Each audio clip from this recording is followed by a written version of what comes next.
et on s'en sort pas tellement parce que en fait là j'expérimente, là je suis en train de, enfin, j'ai 28 ans, ce qui est pas très très âgé, mais en fait dans mon travail ça commence à changer un tout petit peu. Et donc je sens que mon corps est moins à l'aise et je commence à avoir des douleurs en fait, des choses un peu fortes qui sont là présentes au quotidien, et accepter de travailler en ayant mal, mal tous les jours et mal fortement, c'est très complexe. Je pense qu'il y a un chemin intérieur pour accepter la douleur et la souffrance, et réussir à trouver du plaisir dans son travail malgré tout.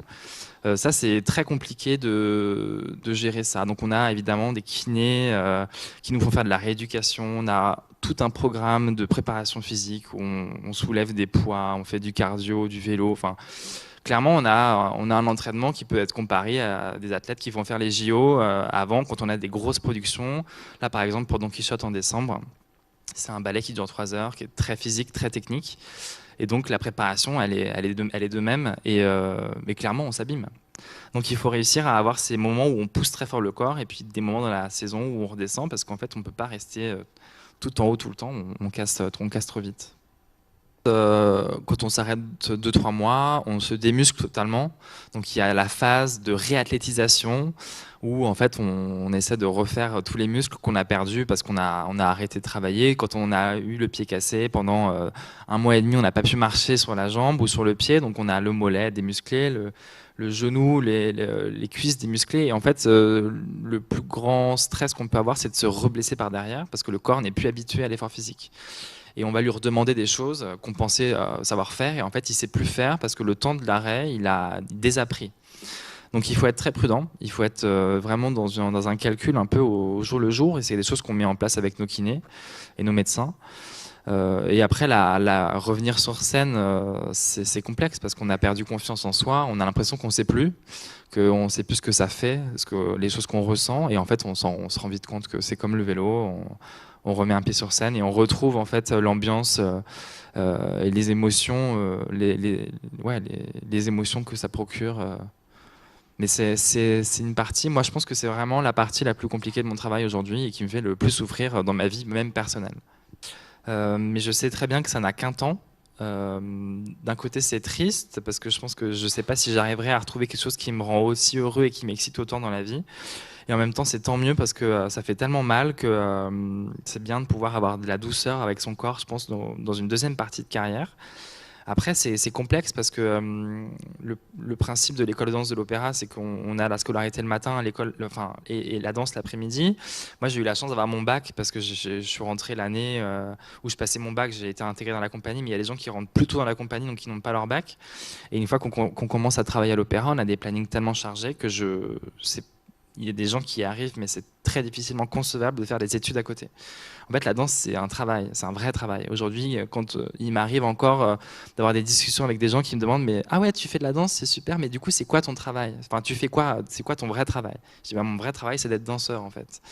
Et en fait, on n'a pas la possibilité de se reformer facilement. C'est compliqué. En plus, moi, je me suis jamais posé la question de savoir ce que je voulais faire. À 8 ans, 9 ans, j'ai rencontré la danse. C'était une vocation, c'était un appel. J'ai dansé et c'est devenu mon travail et ma vie m'a amené là. Mais je me suis jamais demandé ce que je voulais faire, ni inscrit dans une école pour me dire, bon, ça m'ouvre des portes et je vais voir ce que je pourrais faire plus tard. Donc, c'est vraiment quelque chose auquel je réfléchis beaucoup.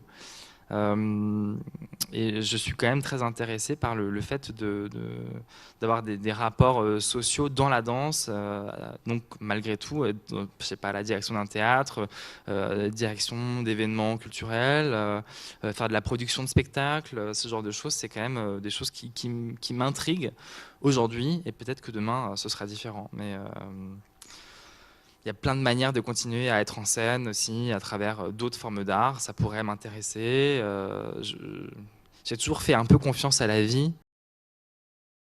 Et en fait, c'est en grandissant, en mûrissant un peu et en rencontrant des gens qui sont en dehors de mon milieu et de les écouter parler de leurs expériences, ça me fait réaliser en fait que j'ai l'impression d'être passé à côté de plein de choses, effectivement.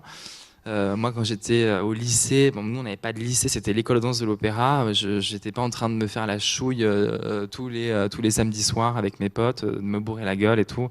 J'ai fait des soirées, j'ai eu une vie de jeune cool, mais ouais, j'ai eu l'impression d'avoir des choses trop importantes à faire et tôt pour être insouciant trop longtemps. En fait, je crois que j'ai jamais été très insouciant. Et je pense que c'est ça qui me manque aujourd'hui. Peut-être l'insouciance, c'est bien. On est vachement heureux quand on est insouciant. Donc, je pense que ça, c'est un truc où vraiment je suis passé à côté. Le fait d'être là, un peu, avoir du temps, être avec ses potes, s'ennuyer, pas savoir où on va, pas savoir qui on est, mais avoir le temps de le découvrir. Et ça, en fait, j'ai pas vraiment eu le temps de le découvrir. J'ai vite cherché et j'ai vite essayé de trouver pour pas me faire trop de mal dans ce parcours qui, malgré tout, est très compétitif, avec beaucoup de concours, beaucoup d'examens, et puis beaucoup de pression à gérer à un âge où clairement, on est plutôt dans la simplicité, la légèreté, plutôt que dans un monde déjà du travail. En fait, voilà, on arrive dans le monde du travail à un âge d'adolescent. Et à 17 ans, moi, j'ai signé mon premier CDI avec l'Opéra. Et à 17 ans, on signe pas de contrat de travail, on est insouciant et on rigole avec ses copains. Et en fait, c'était pas ma vie. Je pense que ce qui a été le plus douloureux, ça a été les moqueries, en fait. Aujourd'hui, on est dans un monde, on y tend, hein, et c'est super, mais c'est pas vraiment fini. Mais le nombre de fois où je me suis fait traiter de PD, de tapette, de tarlouse, parce que j'étais danseur et parce que je faisais de la danse au collège. En fait, moi, je suis rentré assez tard à l'école de danse de l'Opéra. Je suis arrivé à 13 ans. Donc en fait, de 10 à 13 ans, où on est horribles les uns envers les autres au collège, en fait, je m'en suis pris plein la gueule et je finissais à la CPE, la pauvre vicose, quoi. Au CPE tous les jours, parce qu'on m'insultait de pédé dans la cour, quoi. Et en fait, ça a été très lourd. Vraiment, pendant 3 ans, j'en ai eu ras-le-bol, quoi. En fait, je comprenais pas du tout pourquoi on me mettait de côté alors que j'avais juste l'impression de me faire hyper plaisir et d'avoir découvert un secret. Pour moi, la danse, c'était un secret. J'avais trouvé le truc qui me faisait vibrer, qui me rendait hyper heureux. Ça a été difficile. Après, les critiques sur le corps, les critiques sur le fait que c'est jamais suffisamment bien.